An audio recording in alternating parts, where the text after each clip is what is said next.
things first, I'ma say all the words inside my head. I'm fired up and tired of the way that things have been. Oh,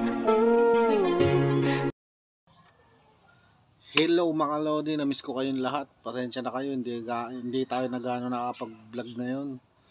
Gawa ng busy tayo sa trabaho. Ngayon, araw ng Sabado, ayan, nagkaroon ako ng time mag-vlog. Kung naaalala nyo yung nakarang linggo, nakarang vlog ko na umuwi ako sa amin ng madaling araw. Mamaya uuwi ulit ako madaling araw kasi kung naputulan ng kuryente yung mama ko, walang pambayad na sa kuryente, kaya bumili ko ng ng maliit na solar.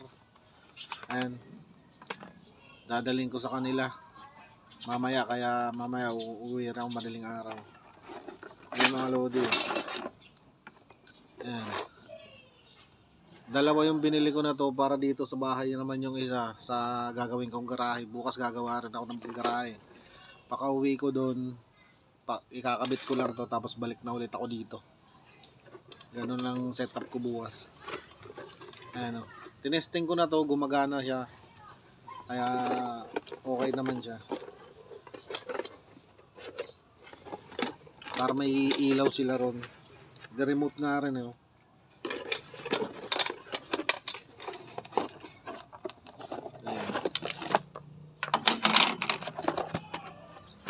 Ito yung pinaka-panel nyo. Ito yung ilaw nya.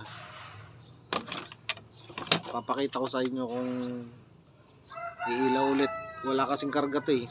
Pero nung dumating to, tinesting namin ni Mrs.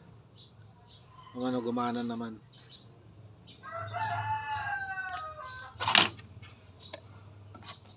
Ayan, testingin natin.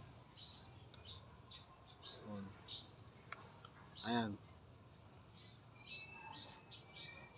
Hindi na siya kasi wala siyang karga.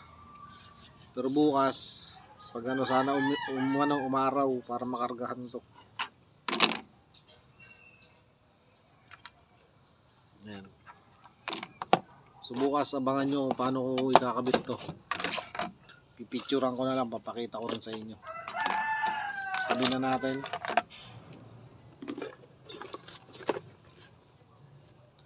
Pwede ito sa mga sa mga garahe. Maganda.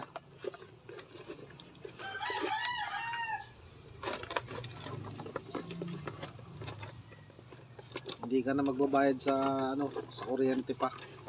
Kaya bumili ko ng isa rin eh. Kasi dito sa isang sa lote ko, dito sa tambayan natin, gagawa ako ng ng garahe.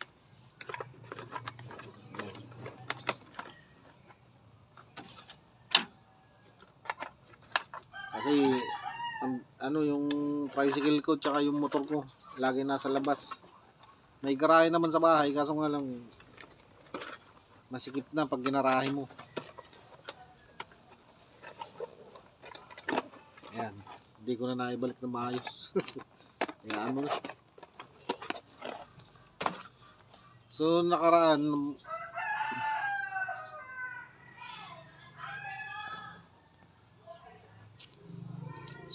nga pala mga Lodi, dahil yung motor ko stuck na yung yung ilaw. Hirap na hirap akong umuwi ng madaling araw, sobrang dilim ng ng daan. Kaya bumili rin ako ng mini driving light. Ayan, bali dalawa to. Yung isa kinabit ko na dun sa motor, yung ito naman isa na to para dun sa tricycle. Sobrang ganda niya mga Lodi, ang liwanag. Ayan siya. So pakita ko sa inyo. Ayan o. Ayan. Ayan siya. Ayan o. Kaya mamaya, ayun, yung kinabit ko na yun na ilaw doon sa motor ko, titestingin ko siya. Kasi ang hirap pag yung madilim, hirap mag-drive. Hindi mo makikita kung may lubak na o ano. Yung isa nito pinakabit ko na doon. Mura lang sa Shopee to. Thank you Shopee. Ayan.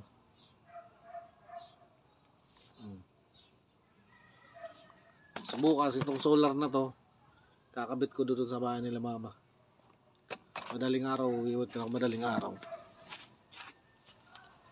Ayan. I-update ko na lang kayo bukas. So hanggang dito na lang vlog na to mga idol.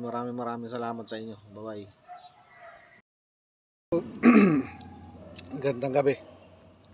Ay mga lodi, papakita ko sa inyo yung ilaw na ano, yung binili nating mini driving light doon sa original. Startin natin yung motor. Tama yung original.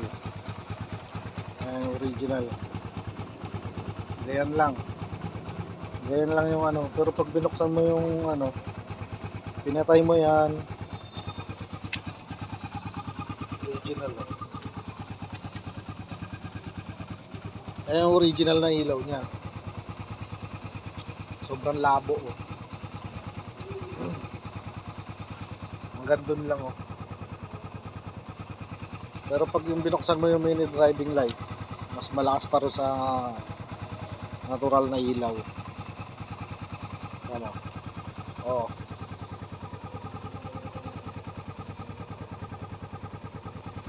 Laki ng pagkakaiba, di ba? Naka-low lang 'yan, lalo pag yung hinay mo pa. Oh.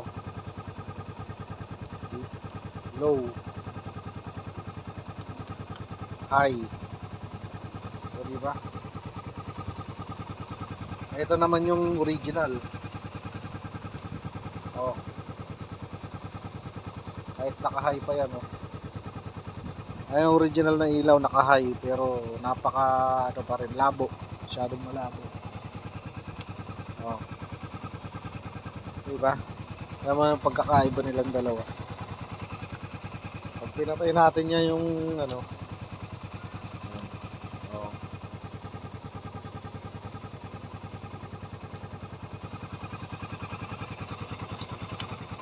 Oh.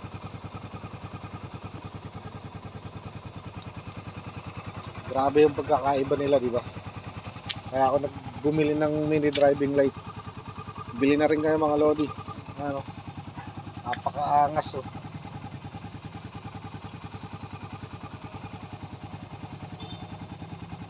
Mas lalo pag binuksan mo yung ilaw ng motor talaga. Oh, di ba? Sabay sila.